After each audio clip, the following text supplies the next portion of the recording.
Hello, everyone. Welcome to MC Fireside Chats. I'm Scott Bahr. I'm the president of the Caring Consulting Group, and I've been asked to host this week. So I'll try not to mess it up. Maybe, add a little. Maybe we'll add a little extra, humor to this week. I don't know what we're really going to do here, but anyway. I'd like to welcome our guests today, Simon from Camp Maps and Rafael from Blue Water. If you guys just want to take a minute and introduce yourselves. Everyone probably knows who you are already, but I think in case there's anyone new out there, just kind of let them know what's going on and what you do. Go ahead, Simon. You lead us off, brother. Okay.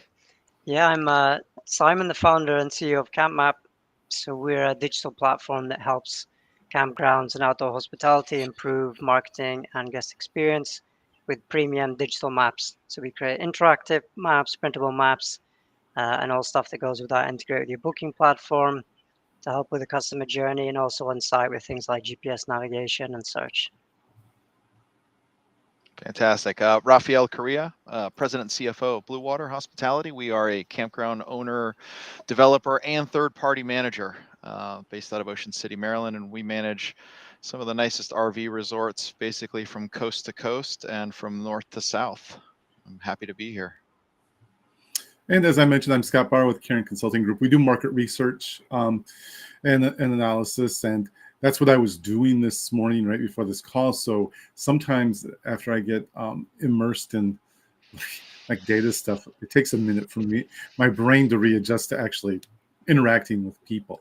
So anyway, so please bear with me as I try to readjust to the real world here. But we were talking about, this is it's the season where all the many of the conferences are jammed together, and there seems to be a lot going on. I know that Simon, you just had one that you attended, and I think Brian was there. Do you want to take a minute and let us know how that went and what you find out and what we can learn from it? Yeah, sure. So I was at the Croatian Camping Congress, which is the equivalent of the OHC in Croatia. So it's the National Association for Campgrounds over here, and takes place once a year. And in Croatia, you have about 300 campgrounds in total, but that really includes the really micro mini ones. So I'd say around 100, 150 kind of medium to large size campgrounds. It's a very strong business here in the region, generally because of the geography, the amazing Adriatic Sea and the mountains and the sun. So yeah, it happened in Šibenik last week, which is a town in the middle of Croatia down towards Split, which many people will know. Hosted in a hotel, and it was pretty well attended. Lots of people turned up, and I was there. We go every year because this is kind of our home market. But Brian also attended just to kind of get a bit of a different flavor to what he's used to. And there's a couple of interesting takeaways. So the first one is a kind of season summary of Europe. So we always get a nice breakdown. As well as the Croatian campsites who attend, there's also lots of the big marketplaces from the German market, the French market, the Dutch market, British market, and all the rest come and present, their feedback from their kind of channel or guests coming to Croatia, what they think, what's good, what's bad. So there's a nice mix of information and a nice mix of statistics. So I think the summary was that the season was good, not fantastic, but good. Averages of kind of 6 to 10% growth, depending on the country. But there was definitely a trend of more sort of stay at home rather than travel too far. So that was very distinctive, particularly in some markets. And there's actually a very funny story from Holland. So that's Northern European country, super small, highly densely populated, terrible weather next to the North Sea. And every year, it's like a migration from Holland to kind of like Italy, Croatia, France, southern France. But this year, the migration didn't happen. It was way, way, way less. Economic reasons, all the rest, cost pricing, we know that. But the response was that there was so many people staying at home. And another thing, Europe had great weather this year, completely off the trends, lots of sun. So Dutch people stayed home. Campsites, campgrounds were all full. And then there was a huge amount of complaining and negative feedback from the local population that there's just too many people here. We can't handle this. This is not normal. Too much noise.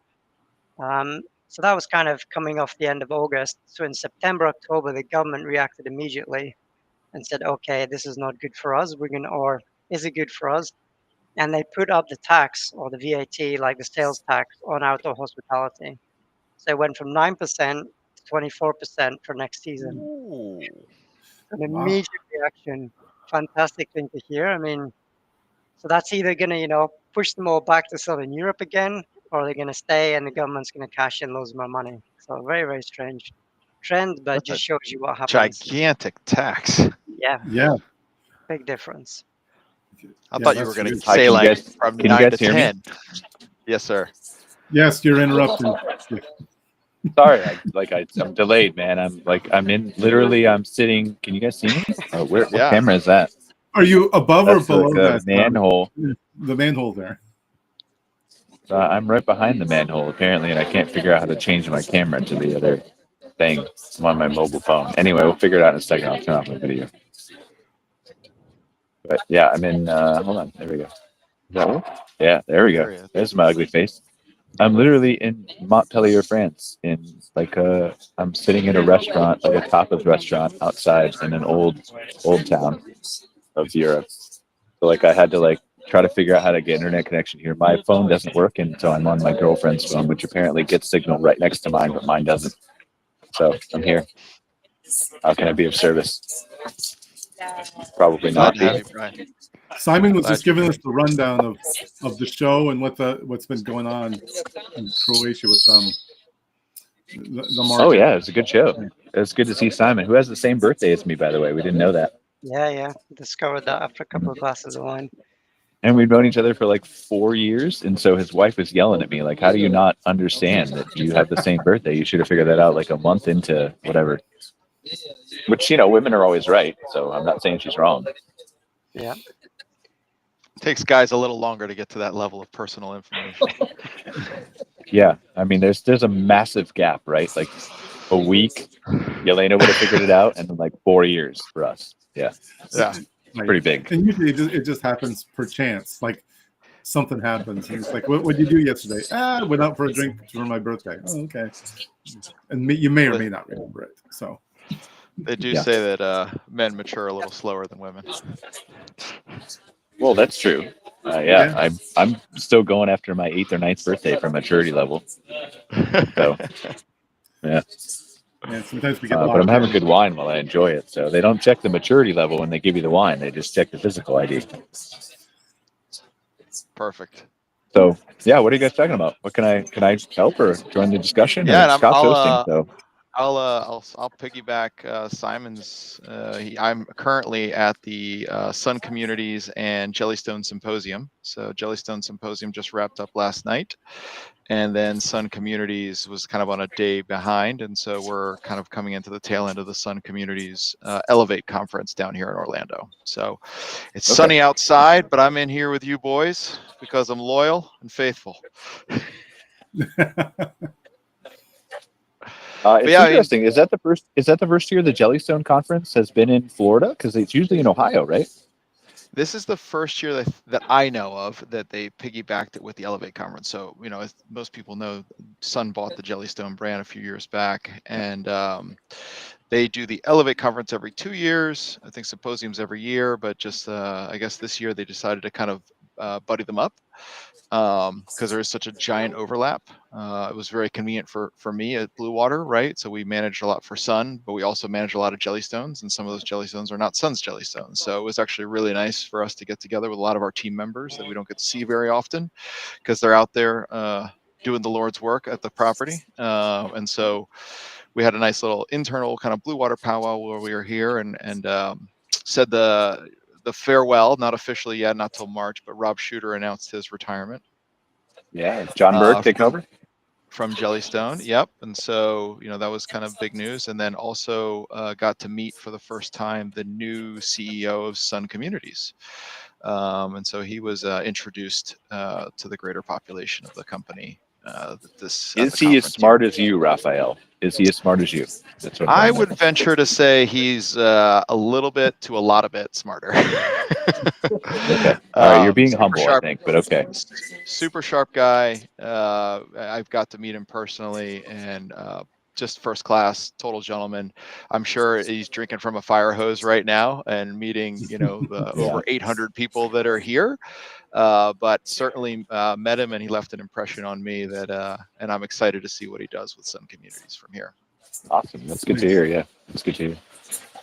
Where do you want to take it, Scott? You're the host. Well, we were going to talk about conferences a little bit more too. That the ones that are upcoming. Yeah, like Simon, I think you mentioned you were going to come over for a conference or two this fall, this month. Yeah, I guess. yes, Yeah, we're in November. traveling on Sunday, flying into Louisville. Hopefully, I mean, this terrible disaster this morning. 7 Yeah. people killed with the plane coming off the runway. Wait, So, what yeah, happened? Did I miss this? Where did that happen? Yeah, Yes, a UPS Louisville. plane crashed in Louisville, and it crashed in an industrial area, and so I haven't heard the official count. Man. That's the first official count that I had heard coming from Simon, but it was I think yesterday afternoon it happened, and it was just I mean it's horrific, and there's so many dash cams and angles of the crash that are popping up all over social media, but it was just sad. It was a UPS bound from Louisville to Hawaii somewhere. Man, I'm sorry to hear that. That's Yeah. not So yeah, an upbeat way to talk about the show, but let's go to positive. Let's go to conferences, right? So all right, do you want to just talk wait, Simon is coming over here. Do you want to talk about future conferences? Do you want to talk about current conferences? Because there's one going on right now that I'm at. So sure. All right. Yeah. Where do you want to start? Do it. You can go future to reverse. Nobody's ever done future to reverse. We might want to do that. It's a first. You've never ever. had me host before either, so things can get out of control quick. No, let's give us the rundown of how things are going there. I saw your LinkedIn post earlier. It looks like there's would you have a transformer or something come through? And Transformers, the set conference. So this is really interesting, right? So I came over here, and Simon, I was with Simon in Croatia at the Croatian Glamping Conference, which is an amazing conference. Lots of really smart leaders and amazing things they're doing in Croatia, and we talked about that, I think on last week's show. But this week I'm at SET. It's in Montpellier, France, and it's a conference that encompasses 7 regions in France. I think and I'm probably going to get some facts and figures wrong. I'm a bottle and a half wine deep, so just bear with that. But I think there's 13 regions in France. There are 7 regions that are part of the SET conference, which is southern France. And this conference, really, I can't use another word other than humbled me. And what I mean by that is, Rafael, you and I have been going, and Scott too, and have been going to OHI for years, to KOA for years. And OHI is probably top attendance, depending on whether you believe the numbers that they put out or not, is somewhere around 1,000, 1,200, right? Depending on whether they're on the East Coast or the West Coast. Or would you agree with that, Rafael? Yeah, I think that's what I understand as well. Yeah. So but I expect somewhere between 600 to 800 people average to show up to OHI. Number of parks depending on big groups, small groups, etc. Right? This campground conference has 20,000 people attend. 18,600 last year, and they said the first day numbers this year were up 20% from last year, which is somewhere north of 20,000, 22, 23. If the numbers hold, there are 730 exhibitors across 10 different massive buildings. And this is just for outdoor hospitality? This is just outdoor hospitality. That's incredible. I had no idea this was that big. It's massive. Brian, just to jump in quickly, in France, there's 12,000 campgrounds in France alone. Okay. So it's the biggest number of campgrounds in the whole of Europe, probably, and the biggest globally per country. But is it more is it US style giant RVs? I mean, that's not really the European way, right? No. There's nothing giant there. It so we're runs talking the about gamut. pop-up vans and stuff like that? Teardrops? Like, what are we talking about? Yeah, total we're mix, talking like anywhere a from. lot of, sorry, Go tent ahead, camping. Simon. You know better than I do. Probably 40-50% tent camping. The rest is kind of caravans, small RVs, trailers, stuff like that, and a very, very tiny percentage of big RVs, and the rest is all these cabins, glamping, mobile home style accommodation, which is becoming more popular. Actually got to see, Sun Communities purchased the outfit in the UK. So the name is escaping me right now. Holiday Parks in the UK. Yeah. And they actually, the CFO of Holiday Parks come over, and he's always one of my favorite parts of the presentation. He's incredibly funny and charming on stage, and he was sharing kind of the model and the how busy their model is, and theirs is a little bit unique. They actually sell the homes, but they can only be second homes for people, and then they get into a rental pool, and then people use them as holiday houses, right? And so that's why it's Holiday Park. So they cannot by law be your primary residence. You know more about that? Simon's from Scotland, so I just wanted to know. I was just curious if Simon knew more about that. But finish. But they they've had a great year this past year in both home sales and people taking holidays at the holiday parks. But I was just stunned by some of the how beautiful, right, and nice some of the locations are, and then the units that are on these properties. I mean, they were breathtaking. Simon, do you have anything to add before I talk? Or yeah, I mean, there's a funny trend in the UK of these holiday parks where it's kind of a lot of seasonal rentals. It's a bit different from the campground. It's much more seasonal, and you also have the situation where people go in to retire in them as well. So you can actually take out, I don't know, 20, 30-year lease on your slot and like buy the hardware, and then they basically just, it's a bit like a caravan park in the US, but there's a bit of a mix, but it's very traditional. It's big. They're all over the coast, really nice, and yeah, different from the standard sort of RV campground layout. And I've always got my wine pushed toward me by my girlfriend. Sorry, I have to drink more. Continue. My personal perception of Europe in general is that it's a form over function in a lot of cases, where it's like how it looks is as important, if not more important, than how it works. Versus in the US, we are very function over form. It's like, what need does it meet? And that's kind of the prioritization. I mean, it's interesting. I want to give. Oh, sorry. We're just lagged. Finish your thought, and then I'll talk. No, I'm good. I got it. So I was just going to say, like, I went into these shows with a stereotypical view, if that makes sense, and I didn't know a lot about Europe, but the SET conference has completely changed my view of camping for Europe versus the US. This is over exaggerating. Simon, you can disagree with me or not. I think the European camping market, specifically in Croatia and for sure in France, is 10 years ahead of where the US is. I really think that. And here's why. I think that the European market is much more focused on the guest experience. And I think the US is there in some properties. And I think we will get there. But when I walk through the SET conference of these 730 exhibitors, you have absolutely everything that you need at this conference to build a working glamping site, mobile home, like cabin rental, whatever you want to call it, right? Camping site. Everywhere from there are vendors there from Milwaukee Drill is there for power tools. They have shower fixtures. They have tiles. They have bath towels. They have whole huge spreads of tables and chairs and cushions.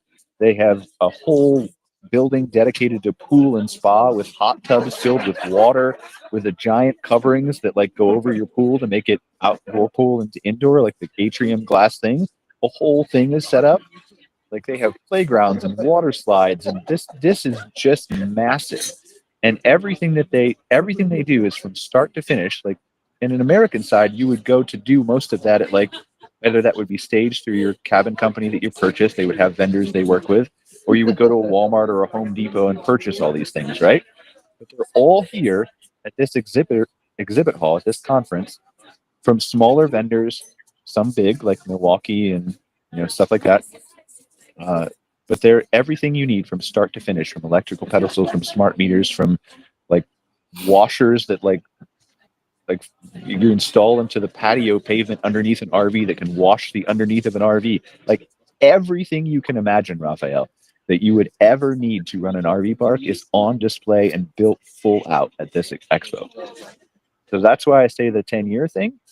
I think we'll get there, but I think the difference between the U.S. and Europe that I see, and I have a small piece of Europe, right? So I'd love to hear Simon's take on this, is that they are much more focused on the entire guest experience, from how they experience the inside of the accommodations, not just the accommodations, but is there a table and chairs to eat with your family? Is there nightstands to put your Kindle? Is there places to store your clothes and your luggage and all those little details?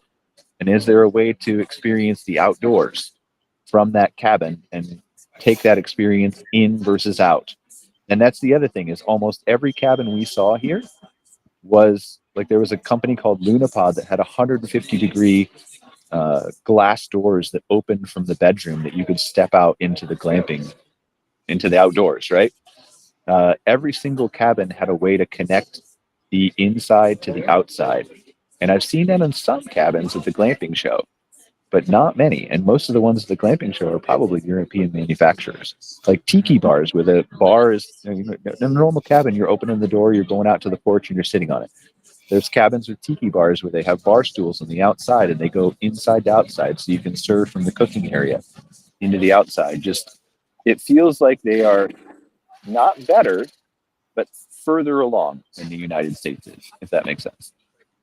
No, I mean, I can appreciate that. And I think that's also, you got to think too. I'm not by any means an expert. You're making me want to go learn a little bit more, obviously. But, if what Simon's telling me, I think you said 40 to 50% tent camping, right? I mean, that's a tent camping for us, in the transient RV resort world, like that's kind of infill space of areas you can't develop, right? And the rates we're getting on tent sites are much different. But if you're going to dress up a tent site with outdoor kitchens and all these, unique amenities, then and get a better rate, and I could totally appreciate where that's coming from. The core of the outdoor hospitality business that I participate in is serving the RV community, right? And which no one does bigger, better than the USA when it comes to RVs. That's true. That's true, but at least bigger, maybe not always better, but certainly bigger. And that's, I don't know. But it'd be interesting. I'd be interested to understand the economics of what the average campground looks like in Europe. Revenues, and maybe cost Simon can probably speak to that more than I can, but like there was a presentation in Croatia with RV sites with private pools on them at one resort, and the ADR I think was like $250 a night average and $430 a night in like July and August. It's awesome. And again, this is not everywhere, and Croatia has some of the most expensive camping sites. Simon can correct me in a second, in Europe, I think. So this is not every resort. This is not indicative of a traditional camping experience, but they're just thinking outside the box more than we have, because I think they've been at the luxury camping thing longer than we have. And yes, you're right. Sure. Nobody does RVing probably like Class A better than the United States does, but I'm not sure that that's the place you want to hang your hat for the next 20 years when the economy is iffy and RVs are expensive. I don't know that that's necessarily the place. RVs will always be a thing, but is that the number one thing? I think, and Scott, you and I have talked about this on Outwired, right? I think for the last 40, 50 years, the baby boomers have demanded an experience that has not really changed. And I think that's allowed some park owners, and there are companies like Blue Water and Sierra Hospitality and they're doing it differently. But most people have sat still because they haven't needed to change. I think that need is about to hit them in the face pretty quickly. Look. Is that too controversial, or no? You make me want to think about Blue Water, my European expansion. So it would be an interesting I think analysis to dig into some of this. Obviously, that's where I'm going to go. I'm going to sign Simon on board to be my European correspondent, and we're going to dive into this because I feel like as you're talking here, I just think about like what drives this, what would drive these types of differences. And to me, it feels like in the U.S. we're very fragmented. We're very spread out. We're very fragmented, and we have all these regional differences within this country, whereas in some of the European countries, it's much more dense. I mean, Simon mentioned there's 12,000 campgrounds in France. I think square mileage, France is the size of what state? Is it California, maybe? I forget how it goes. It's close, yeah. But yeah, and so you have 12,000 campgrounds, whether of different sizes, in that same space. So by comparison, again, it's much more dense. I think it creates a different dynamic when people are that much a little bit closer, and they've probably been doing it a lot longer. We know that when Europeans come here, and they used to come here to the U.S., that they go to the places. Some of them still are, Scott. Don't be too harsh. But like I used to live in Arizona, and we had huge influxes of Europeans who would like rent RVs, vans, and such, and just travel the Southwest. And in speaking with them, a lot of them liked that the openness of it. The big open areas, and the public lands where you could just stay anywhere. So I think some of those things drive a little bit of that, and then it's going to drive how people design the experience based on that. Based on those dynamics, and right now it's these smaller microcosms that create it, so it isn't quite the same. And again, I'm kind of rambling about it a little bit, but I think it'd be really interesting to see what creates that environment, and why, and how do we benefit from that, really, because it sounds like we could use a little injection of that here, in terms of how we approach the design and the experience overall.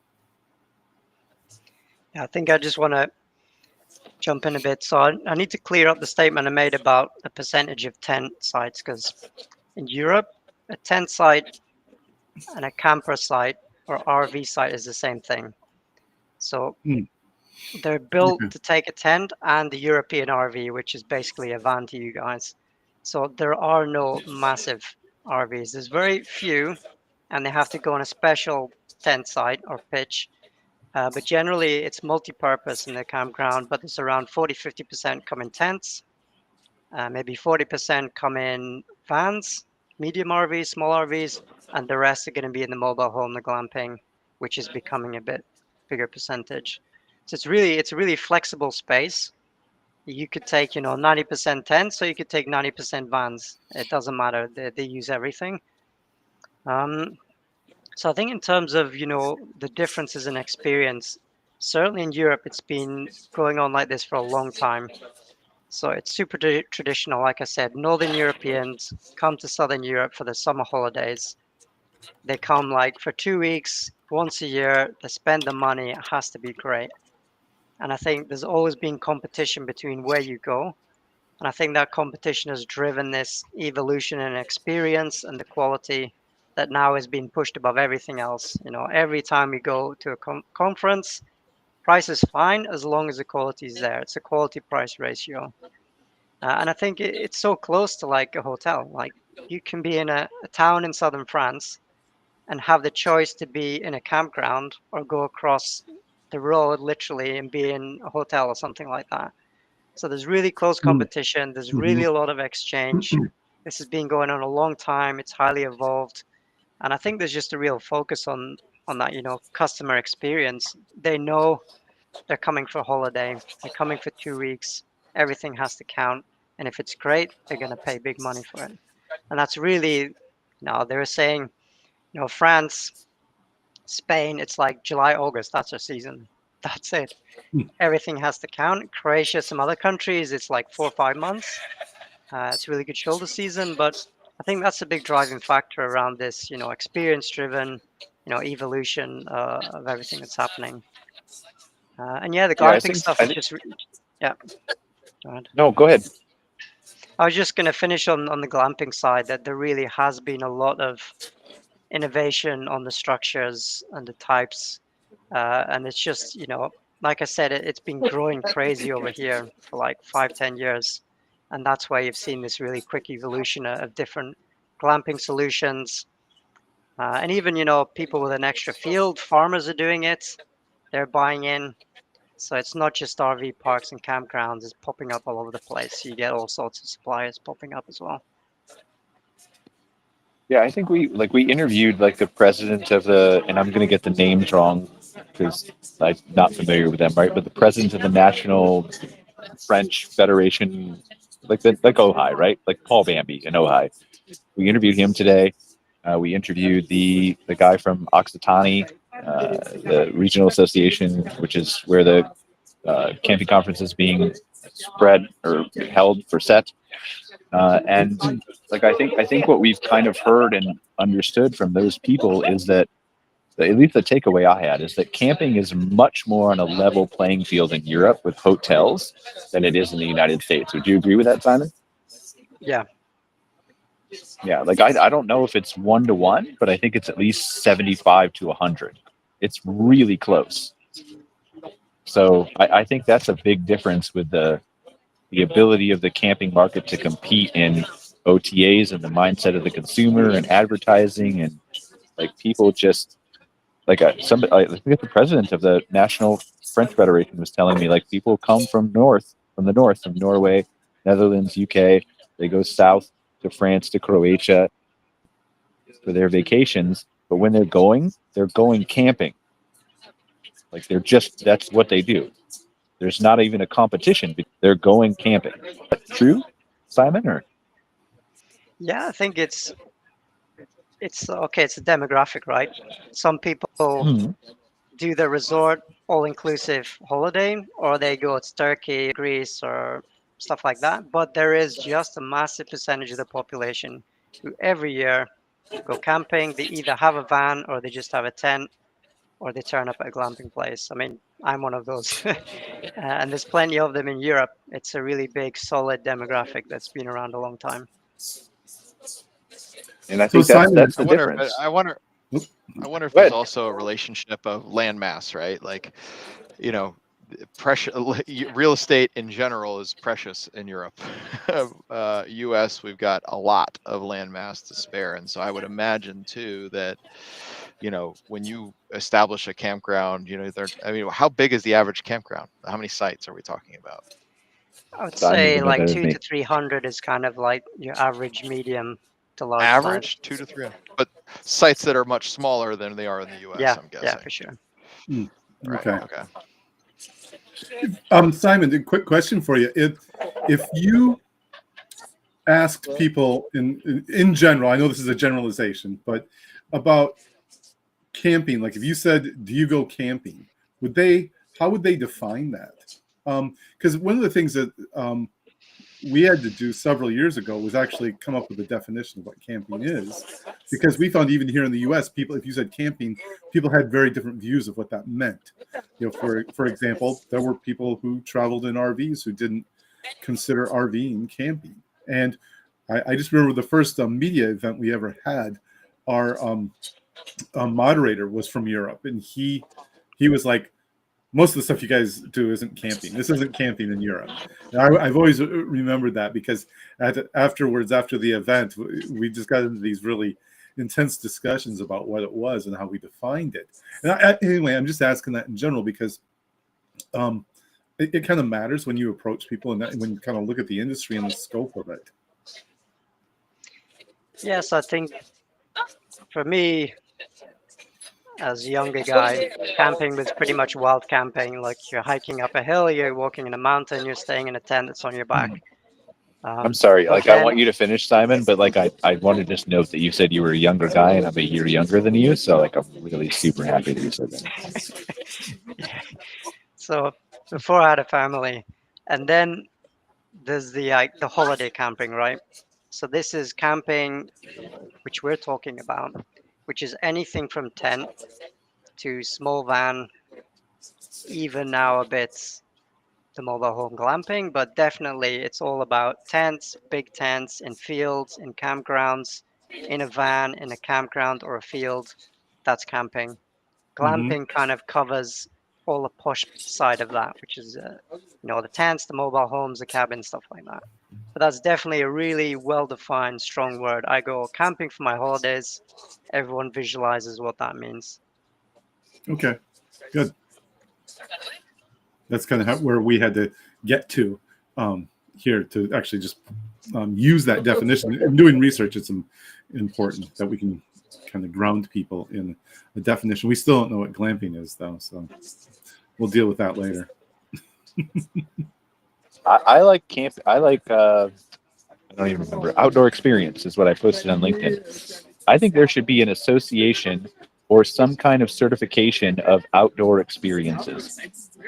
Like, I think glamping is a thing, luxury, landscaping, luxury landscape resorts, like cabin rentals, like you used to call glamping RVing. Some people have that perception. I think glamping has a ceiling in the mind of the consumer. I really do. And I'm not saying I'm right. I think glamping has a ceiling. Like for people who have been camping all their lives, glamping doesn't have a ceiling. For people who are coming into the industry who have not camped before, I think glamping has a ceiling. And that ceiling is between what glamping is for our industry right now and what Marriott is doing to some of their outdoor resorts to connect with nature. And so I'm not sure that glamping is the right word long term. Maybe it is. Maybe I'm wrong. But I think it's like a certified outdoor experience or something that is almost like a good SAM rating would be really beneficial to our industry. I mean, I think that focuses on the guest experience. Right. Yeah, but glamping is a play on the camping word, right? So for me, glamping is super clear. It's in some sort of campsite, campground, field. Right, that's a ceiling. I agree with you. Yeah. So whatever it is that you sleep in, stay in, is a bit undefined, but it's in that sort of setting. If you go outside of that setting, for me, then yeah, I'm not sure if it's glamping or not anymore. What do you think, Rafael? I mean, I think the first definition in glamping is you got to provide the bed. I don't consider if I got to bring my own tent to be glamping. But that's just me, and again, I think this definition is going to take time to flush out what it is. But I also think that within the definition of glamping, as with anything, there will be a spectrum. And as my wife accuses me of sometimes being, as long as I'm on that spectrum, I'm good to go. I agree with that, Rafael. And that's actually something that I've put some time into that we can talk about at some point. But I agree with you. I think it is a spectrum. I think it starts, on one end you have like the wilderness backcountry, and at the other end, the top of it, you have that very luxurious experience that has still kind of yet to be defined, I think, fully, but it's still the outdoor experience, as Brian mentioned, but it includes a lot of stuff that we still need to include there. But yeah, I think you're definitely on the right track with that. I mean, I the think dog what's agrees. missing there's dog here, yeah. Like, I'm literally like, can I turn the camera on? Can you guys see that? Yeah, That's literally like there's dogs running around down there somewhere in the middle of I'm in Old Town Marseille. But anyway, so like I think that's what's really where we haven't gone yet in the US. Some businesses have. There are some really, and I'm not dissing any, like I'm not saying any of the glamping accommodation providers are doing it wrong. I'm just saying there are some glamping providers in the US, there are way more in Europe, who are completely focused on the guest experience, both low end, middle end, and high end. Doesn't require you to be luxury to be focused on the guest experience, but to be like the first glamping tent or glamping, it was a tent or a yurt circular thing that I walked in at the show and set had a kitchen table. I have never stepped foot into a glamping tent at the glamping show or anywhere else that I can remember that's staged, and I understand they're staged, with a kitchen table. it took a few years for us to see a glamping accommodation or a cabin rental that had a place for people to store luggage and hang their clothes. And so I just think there's a mindset of profit first, and then, not with everybody, but profit first, and then guest experience. And if you flip those, if you do guest experience first, you can almost always double or triple your profits. But few people are thinking that way. And I think they are thinking that way in Europe, but they're not thinking that way yet in the US.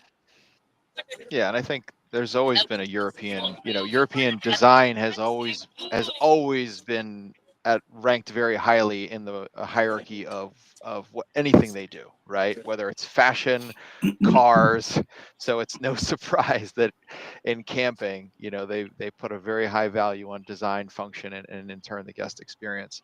I think that what's happening in the US, where camping used to be, quite frankly, I think the origins of camping are affordability, right? Affordability and accessibility. And I think only recently are we starting to serve a higher end of the spectrum. And I'm writing this in an article for Woodall's right now, but pricing, right, for guests, we used to be on rate cards, right, in the RV industry. Rate cards were commonplace. Now rate cards are gone. The consumer is used to the rate card being gone. They understand dynamic pricing is going to be there, like their airplane tickets, like their hotel rooms, like everything else. But what has not changed for the campgrounds consumer is the perception of value, right? Value is like, I think that is the key word going forward in our industry, because we've pushed price and now the consumer is asking about value, right? And so that inherently is going to force the entire industry to level up, because if you're not delivering value, the customer will vote with their dollars and they're going to take it somewhere else. So I think there's a lot of valuable things to be learning, doing what you're doing and going to see what's happening in Europe, because I do think that I would agree with you. I think in everything that most European countries do, they put that thought process in very early in their execution. I mean, there are 10,000 different ways to provide value. It doesn't have to be through a multi-million-dollar water park. It can be like I posted about this Airbnb I'm staying at right now that is not at all like a camping. I'm not saying it is, but the value there is they bring French brunch every morning that they sit outside your door. That's this amazing spread. And that's just that. It's the experience. Whatever that experience is, that's the value, and it has to be tailored to your niche and who you're targeting and the people that are in your campsite or your accommodation. But if you can focus on that, man, your ADR can go way too big. And I think there's people that are proving that every day. Sorry to interrupt you, Scott. I apologize. I just I like arguing with Brian as well. But everyone likes arguing with me. I'm not right most of the time. The Bolt Farm Treehouse guys, right? Like what they're doing, and some of these other folks that have launched these, ultra luxury glamping experiences. It's all experience based, and that's why people are going back and why they're paying the dollars they're paying, because they're delivering a level of experience that is, world class. But what's interesting too, and Simon, she should weigh in on this, right? What's interesting too is there's these really luxury resorts that are in Croatia. I think there was one, and I can't remember the number. It was a couple hundred cabin mobile homes that they put in, right, Simon? That every one of them has private pools.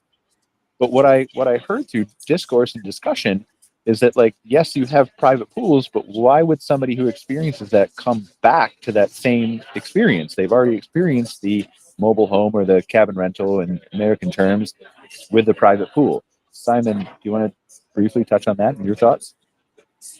Yeah, I actually have a picture. Can I share my screen? Simon's just over here smiling in the corner. He's like, "Yeah, Europe's way better." Simon knows way more than I do. I'm just a piggyback guy on the back of Simon. Can you guys see that? I think we can. Did I just click? There you go. There we go.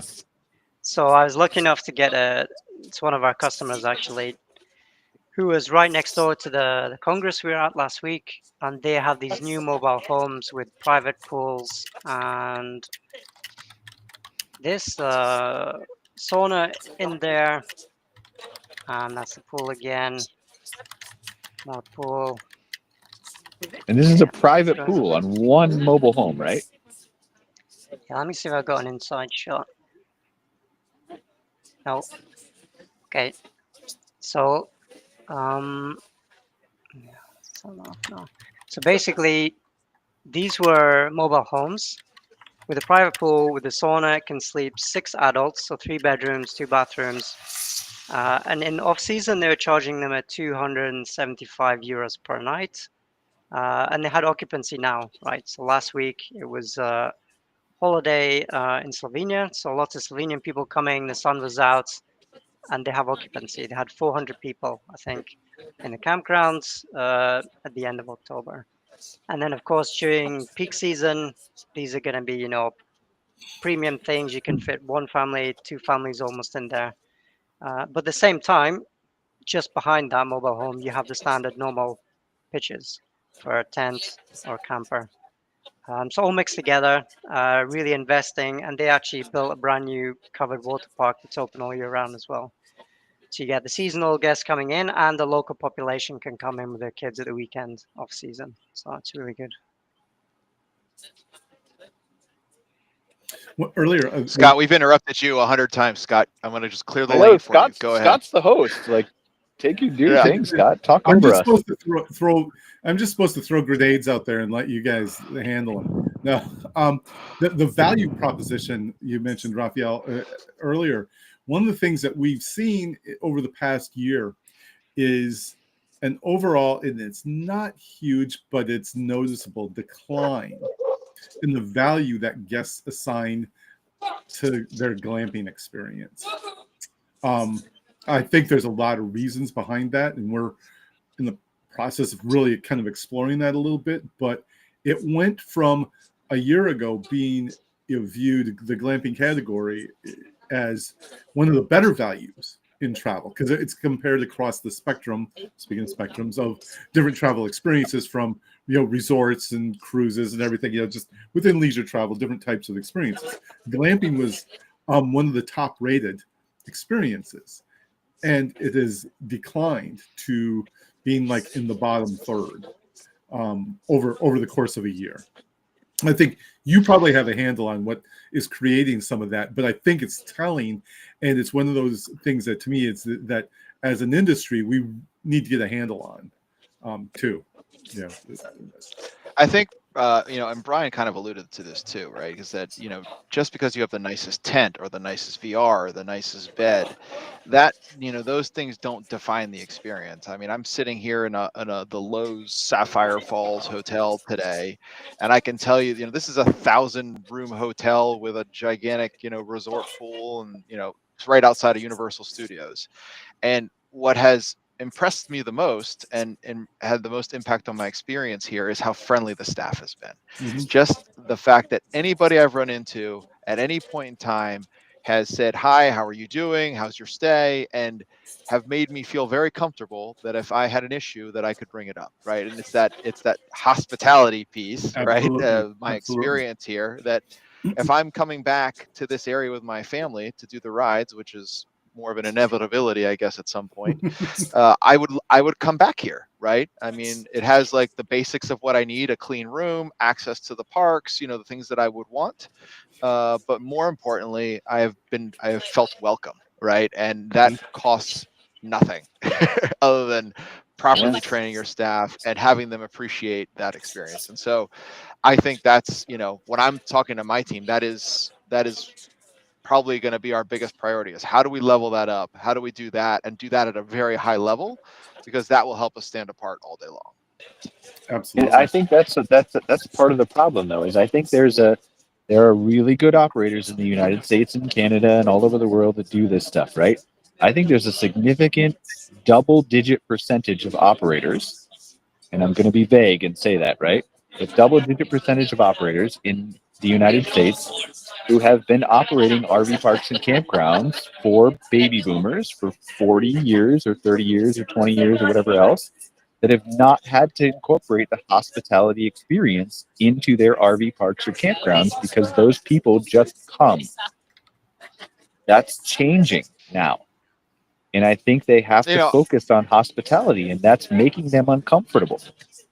Some of them. I think that's part of it, but I will also say this, right? And I've been part of this evolution, right? Of call it corporate hospitality, right? Where you have multi-park owners and things like that. But when you really dig into, like, especially in the RV industry, right? These family-owned and operated RV resorts where the family members were delivering that level of hospitality because you are, for lack of a better term, you're in their house, right? Yep. And what there's a challenge for us as a multi-property operator is, how do I get as close to that as possible, right? Without it being the family that built and developed this campground has been there for multiple generations delivering this level of service. And so I think that's part of the evolution of our industry too that's happening, is that it's hard to deliver hospitality scalably. It's just like it's hard to scale a great restaurant, right? That's chef driven, and the chef is the one who's delivering every great meal that's coming out, or overseeing it. And so scaling hospitality is I think the secret, right? The people that do that well will be successful, but it's not going to be everybody. But not everybody needs to meet the owners, right? Everybody's definition of hospitality is different, just like everybody's definition of camping and glamping is different. And so if you give people what their definition of hospitality is by studying your market at your campground and what they want and who their buyer personas are and what they're expecting when they come there, right? That it's all about the experience. What experience are you delivering? Hospitality to one person could mean meeting and shaking the hands with the owner. Hospitality to another person could mean a thoughtful duvet that keeps them warm on the bed, combined with like a table where they can rest their, like, it's 10,000 different versions of hospitality. And so just studying your market and that person. Go ahead. When you look at the outdoor hospitality market overall, about over 80% of the guests put staff interactions in their definition of hospitality. Yeah. So it has to be an element. It has to be that element that's theirs at some level. But yeah, so you're right. Everybody's gonna have a different set of expectations when they show. Hospitality is, if you want your minimum point of entry is to make sure that people have favorable staff interactions. That's your minimum point of entry, right there. Yeah, I'm not disagreeing with you. Sorry, if I sounded like I was minimizing it, I didn't mean to. I'm just saying there are other ways to achieve hospitality in addition to that, without making that the main focus, but a big focus. If that makes sense. You're in France. I think we'll forgive you some. I need forgiven at least once every 5 minutes. I'm not sure Brian's coming back. I got to be honest with you. That's fine. I think the show's better without me. Well,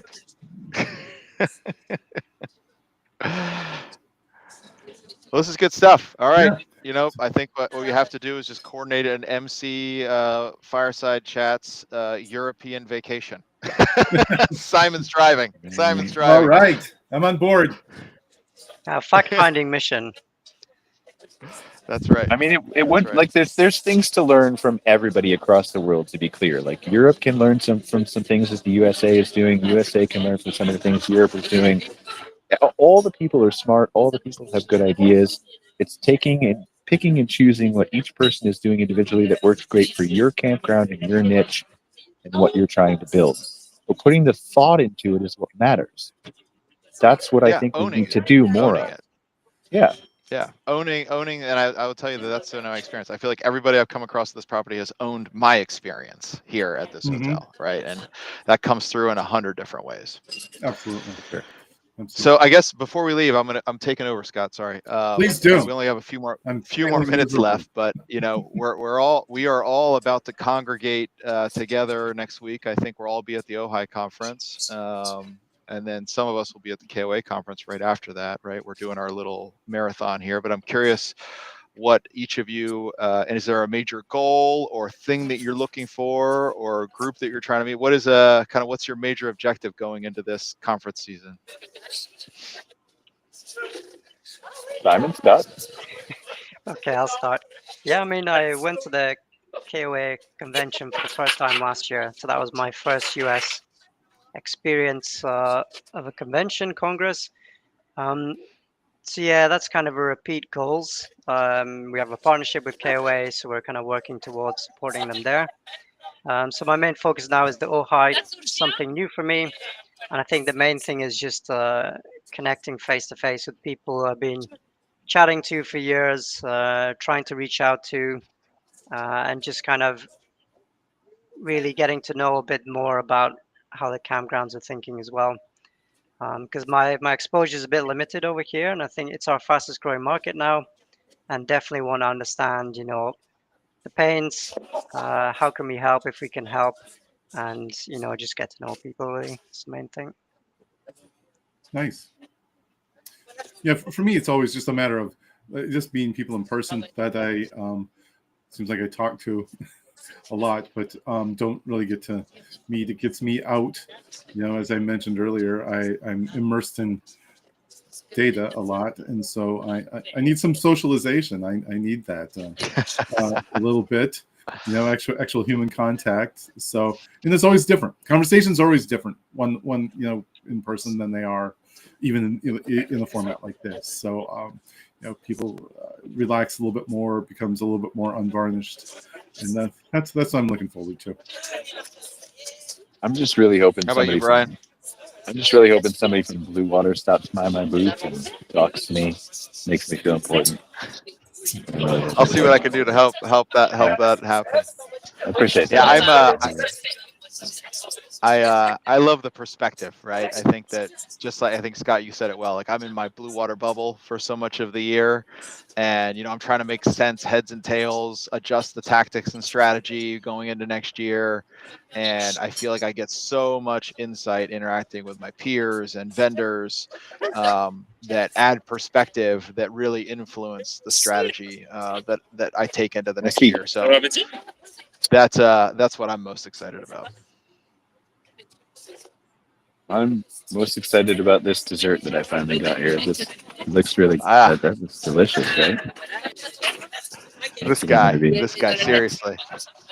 I don't know what to tell you. Like Europe, Old Town Europe is amazing. Like I'm an AI tech guy, but I like the balance of Old Town Europe and these cobblestone streets. Like it's just, I don't know if this is actually cobblestone, but like, how can you beat this? Like I don't know how you beat that. It looks like a postcard, buddy. It is, man. Like it's Montpellier, so, but it's all over Europe. Simon knows, so I like it. Well, enjoy your trip. Safe travels home, and certainly look forward tomorrow to at seeing 6 you a.m. next So. week. Yeah. All right, I appreciate you guys. Is there anything else you want to wrap up with, Scott? Like do final thoughts from Simon? No, good conversation. I like having these conversations about what's happening elsewhere. It makes me really curious.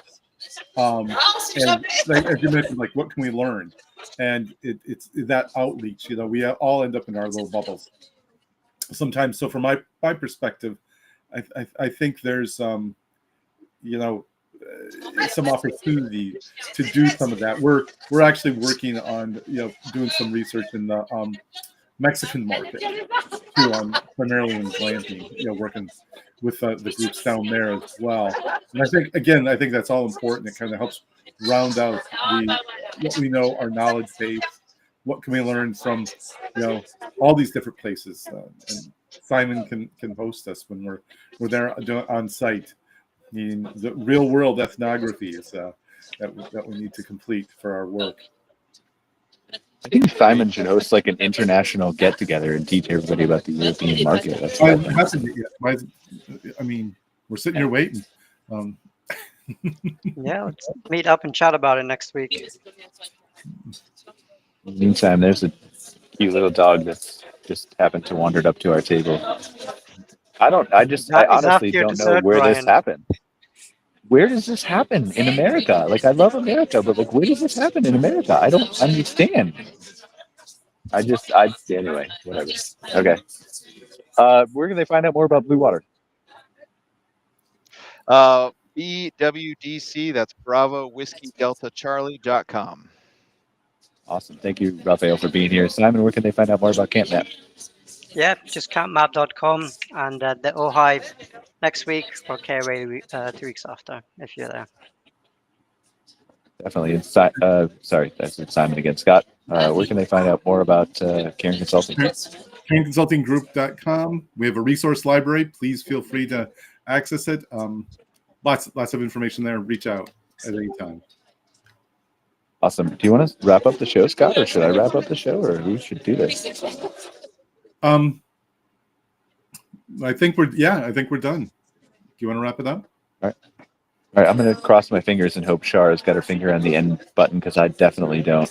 But really appreciate you guys doing another episode of MC Fireside Chats. Scott Bahr did a great job guest hosting for us. Rafael, really appreciate you being here again. Simon, appreciate you being here. Looking forward to seeing all of you guys at OHI next week and then KOA the week after. Until then, see you guys next week. Take care. See ya. See you. Yeah. Bye-bye. Bye.